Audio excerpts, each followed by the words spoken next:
नमस्कार, आपण न्यूज यात्रा पाहायला सुरुवात केली। मी संजय वरकड। आज आपण महाराष्ट्राच्या राजकारणामध्ये महायुतीमधील अंतर्गत जो संघर्ष उफाळून आला तो संघर्ष समजून घ्यायचा आहे आणि विशेषतः भारतीय जनता पक्षाचे जे दबावतंत्र आहे त्याला अजित पवारांनी आणि एकनाथ शिंदेंनी चॅलेंज करण्याचा जो प्रयत्न चालवलेला आहे त्यावर आपल्याला आज बोलायचं आहे। अनेकांना हा विषय ऐकून खरं म्हणजे धक्का बसला असेल आणि आपण महायुतीमध्ये काहीतरी भांडणं लावण्याचा प्रयत्न करत असतो असं काही त्यांना वाटण्याची शक्यता आहे, पण तशी काही परिस्थिती नाही। मुळामध्ये भारतीय जनता पक्षाचा हा स्वभाव धर्म आहे, गुणधर्म आहे की तो जेव्हा वाढत जातो तेव्हा तो इतरांना वाढू देत नाही आणि दुसऱ्या पक्षांना संपवणं ही भारतीय जनता पक्षाची राष्ट्रीय राजकारणामधली राजनीती राहिलेली आहे। त्यामुळं कितीही मित्रपक्ष म्हटलं तरी त्यांना फार काळ मित्र टिकवता येत नाही, हे भारतीय जनता पक्षाने आत्तापर्यंतच्या इतिहासाने दाखवून दिलेले आहे। अकाली दल आणि शिवसेना उद्धव बाळासाहेब ठाकरेंची, ज्याला आत्ता उद्धव बाळासाहेब ठाकरे म्हणतात, ही दोन तर महाराष्ट्रातली नव्हतं देशभरातील अत्यंत महत्त्वाची उदाहरणं आहेत की ज्यांनी वेळोप्रसंगी स्वतःच्या पक्षाचा त्याग करून भारतीय जनता पक्षाला वाढवण्यासाठी किंवा मित्र म्हणून हात देण्यासाठी मदत केली। अशा दोन पक्षाची त्यांनी पर्वा केली नाही। तिथं एकनाथ शिंदेची शिवसेना आणि अजित पवारांचा राष्ट्रवादी पक्षाचा गट त्यांच्या दृष्टीनं काय असू शकतो याचा अंदाज आपल्याला येईल। या सगळ्या विषयाला चर्चा करण्यासाठी आपल्याकडे दोन आता ताजी उदाहरणं आहेत। एक आहे पुण्यामधलं आणि दुसरं आहे मुंबईमधल्या निवडणुकींच्या निमित्तानं सुरू झालेला अंतर्गत संघर्ष। सगळ्यात आधी आपण चर्चा करणार आहोत पुण्यातल्या प्रकरणापासून। पुण्यातल्या प्रकरणामध्ये दोन प्रकरणं आहेत की एका प्रकरणामध्ये अजित पवारांच्या पक्षाच्या रुपाली ठोंबरे यांनी सरळ येऊन भारतीय जनता पक्षाच्या खासदार मेधा कुलकर्णींना चॅलेंज केलं आणि एकूणच त्यांनी हे चॅलेंजच केलं नाही तर भारतीय जनता पक्षाची जी कट्टर हिंदुत्ववादाची विचारसरणी आहे आणि ते जे वोट जिहाद म्हणतात आणि मुस्लिम लोक दिसले की टार्गेट करायचं, हा जो त्यांचा अजेंडा चाललेला आहे त्याला रुपाली ठोंबरेंनी येऊन अत्यंत बेधडकपणे चॅलेंज केलं आणि मेधा कुलकर्णी या बुद्धिभ्रष्ट झालेले नेता आहे असं सांगून त्यांनी एका अर्थाने भारतीय जनता पक्षाचे लोक बुद्धिभ्रष्ट नेत्याच्या पाठीशी उभे राहतात असं हल्ला चढवला। आपण यावर कालही चर्चा केली होती। रुपाली ठोंबरे यांना असं विचारण्यात आलं होतं की तुमची वैयक्तिक भूमिका आहे का पक्षाची अधिकृत भूमिका आहे, त्यावर त्यांनी ठामपणे सांगितलं की ही आमच्या पक्षाची भूमिका आहे। हा झाला पुण्यातील राष्ट्रवादी काँग्रेसचा आणि भाजपचा। मी याला पक्षाचा वाद का म्हणतो की रुपाली ठोंबरे यांनी ही त्यांच्या पक्षाची भूमिका आहे म्हणून जाहीर केलं, त्याच्यावर आणखीनही अजित पवारांची कुठल्याही प्रकारची प्रतिक्रिया आलेली नाही, ना सुनील तटकरेंची प्रतिक्रिया आलेली आहे। दुसरा जो सगळ्यात महत्त्वाचा मुद्दा आहे की जैन समाज एका बाजूने महायुतीच्या विरुद्ध आक्रमक होत होता, विशेषतः भारतीय जनता पक्षाच्या विरुद्ध आवाज उठवत होता। त्यावेळी त्यांना साथ देणारे जे नेते होते ते आहेत रवींद्र धंगेकर, जे की एकनाथ शिंदेच्या शिवसेनेमध्ये आत्ताच सक्रिय झालेले आहेत आणि त्यांना समज देण्यात आली आहे। त्यांना समज देऊन हा विषय आम्ही संपवू असं देवेंद्र फडणवीसांनी सांगितल्यानंतर आणि स्वतः एकनाथ शिंदे यांनी पण सांगितलं की आता रवींद्र धंगेकर ह्या विषयावर बोलणार नाहीत, तर त्यानंतरसुद्धा एकनाथ शिंदे दिल्लीमध्ये अमित शहाची भेट घेत असताना रवींद्र धंगेकर मात्र नरेंद्र मोदी यांना पत्र लिहून हे सांगत होते की पुण्यामध्ये जो भ्रष्टाचार झालेला आहे त्या भ्रष्टाचारामध्ये केंद्रीय राज्यमंत्री मुरलीधर मोहोळ यांचा समावेश आहे आणि त्याच्यामुळे त्यांना तुम्ही मंत्रिमंडळातून हाकला। एका बाजूला एकनाथ शिंदे आणि अमित शहा दिल्लीमध्ये भेट घेत आहेत, त्या भेटीचं काय राजकारण आहे, त्याचा काय संबंध आहे तो नंतर चर्चेचा विषय। पण एका बाजूनं अमित शहा आणि एकनाथ शिंदे भेटत असताना दुसऱ्या बाजूने रवींद्र धंगेकर त्यांच्याच पक्षाच्या एका मंत्र्यांच्या विरुद्ध तक्रार करतात नरेंद्र मोदीकडे आणि त्यांचा राजीनामा घेण्याची मागणी करतात।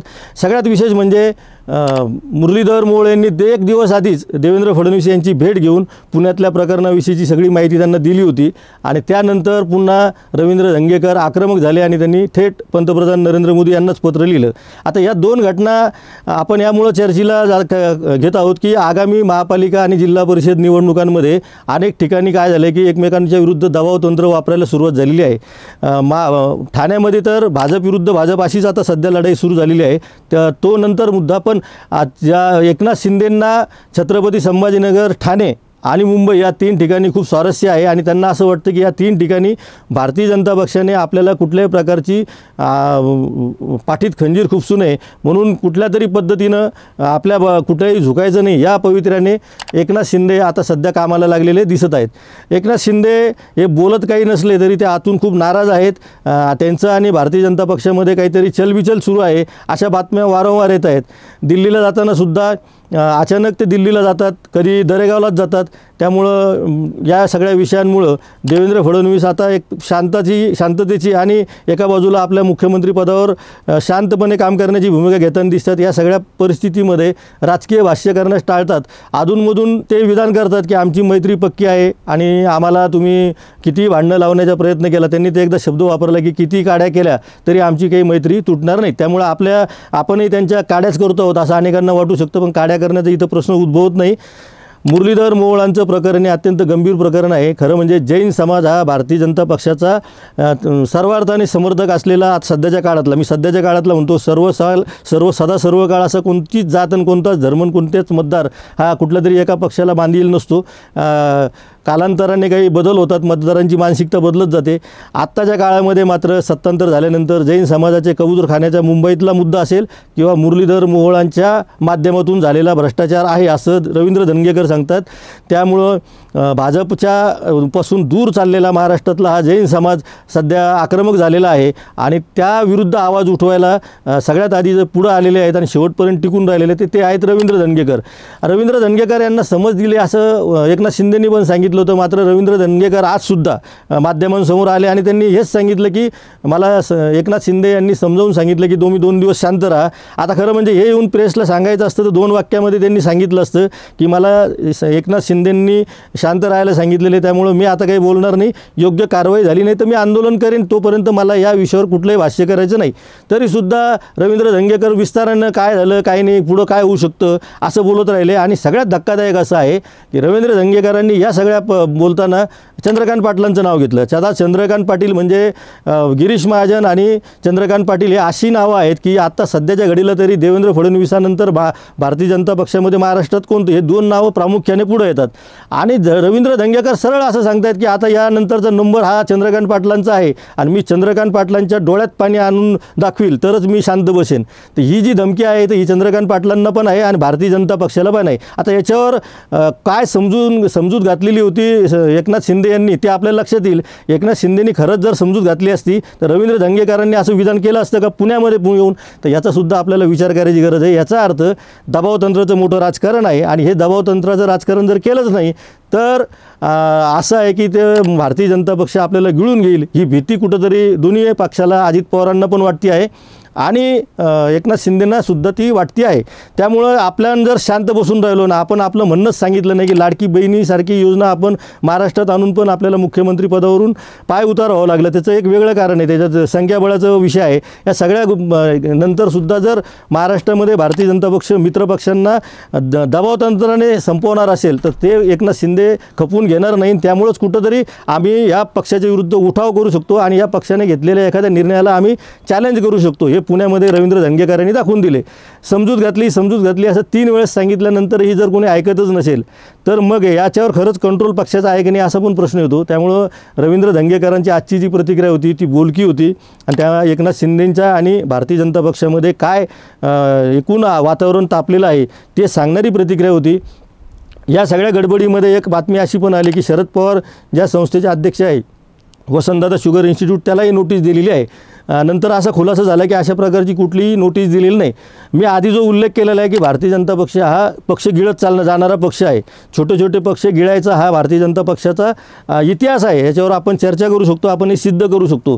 त्यामुळं त्यांना सगळ्यात आधी पाहिजे होते शरद पवार. हे महाराष्ट्रामध्ये लपून राहिले नाही. देवेंद्र फडणवीस यांनी सुद्धा जाहीरपणे सांगितलं की शरद पवारांच्या आणि आमच्या ज्या बैठका झालेल्या आहे त्याच्यावर जर मी बोललो तर एक पिक्चर निघेल. त्यामुळं त्यांना पाहिजे होते शरद पवार. आत्ताच्या घडीला सुद्धा शरद पवारांवर दबावतंत्र वाढलेलं आहे का या निमित्तानं आणि पुन्हा अजित पवारांना आणि एकनाथ शिंदेंना काही समज देण्याचा हा प्रयत्न आहे का? वेळ प्रसंगी आम्ही शरद पवारांना सुद्धा सोबत घेऊ शकतो. भलेही शरद पवार सोबत येऊ का न येऊ पण राजकारणामध्ये एक डाव खेळावा लागतो. तो डाव भारतीय जनता पक्ष खेळत आहेत का अशी बातमी बाहेर आलीच कशी की वसंतदादा शुगर इन्स्टिट्यूटला नोटीस दिली. नंतर परत खुलासा झालेला आहे की वसंतदादा शुगर इन्स्टिट्यूटला नोटीस दिलेली नाही. तर शरद पवारांना मागच्या वेळेस ईडीची नोटीस आली होती तेव्हा थेट ईडी कार्यालयात जाऊन बसले होते. हा इतिहास माहीत असताना सुद्धा वसंतदादा शुगर इन्स्टिट्यूट सारख्या एका संस्थेला नोटीस दिल्याची बातमी का बाहेर येते मग? आणि त्यानंतर सारवासारव का केली जाते? रोहित पवारांचं त्याच्यावर म्हणणं असं आहे की आता ठाण्यानंतर 12 बारामती टार्गेट आहे। याचा अर्थ काय होतो की एकनाथ शिंदे हे ठाण्यामध्ये आहेत आणि बारामतीमध्ये शरद पवार आहेत, आधीचे अजित पवार आहेत ते तर भारतीय जनता पक्षासोबत आहे। याचा अर्थ सरळ आहे की महाराष्ट्रामध्ये भारतीय जनता पक्षाने आता मित्रपक्षावरच दबाव वाढवायला सुरुवात केलेली आहे आणि या दबावाला कुठेही बळी पडायचं नाही म्हणून पुण्यामध्ये रुपाली ठोंबरे असतील किंवा रवींद्र धंगेकर असतील हे वारंवार पुढे येऊन भारतीय जनता पक्षाला धक्के मारत आहेत आणि ते असे धक्के मारत आहेत की देवेंद्र फडणवीसांना त्याच्यावर आपली भूमिका जाहीर करणं अवघड होऊन गेलेलं आहे। ते असं सारखं सांगतात की अजित पवार समज देतील, एकनाथ शिंदे समज देतील, अजित पवार समज देतील, एकनाथ शिंदे समज देतील। एकनाथ शिंदे यांनी समज दिल्यानंतरही जर रवींद्र धंगेकर, आपण पुन्हा उच्चार करूया की एकनाथ शिंदे यांनी समज दिल्यानंतरही रवींद्र धंगेकर हे जर परत येऊन जैन बोर्डिंगचा विषय लावत असतील आणि नंतर पुन्हा चंद्रकांत पाटलांचं नाव घेत असतील तर याचा अर्थ कुठंतरी खूप पाणी मुरतं आहे आणि कुठं पाणी मुरतं आहे त्याच्यावर आपल्याला लक्ष ठेवायचं आहे। हा विषय आपण असंच लावून धरणार आहोत, त्यामुळे आपण पाहत राहा न्यूज यात्रा, हे आहे आपलं चॅनल।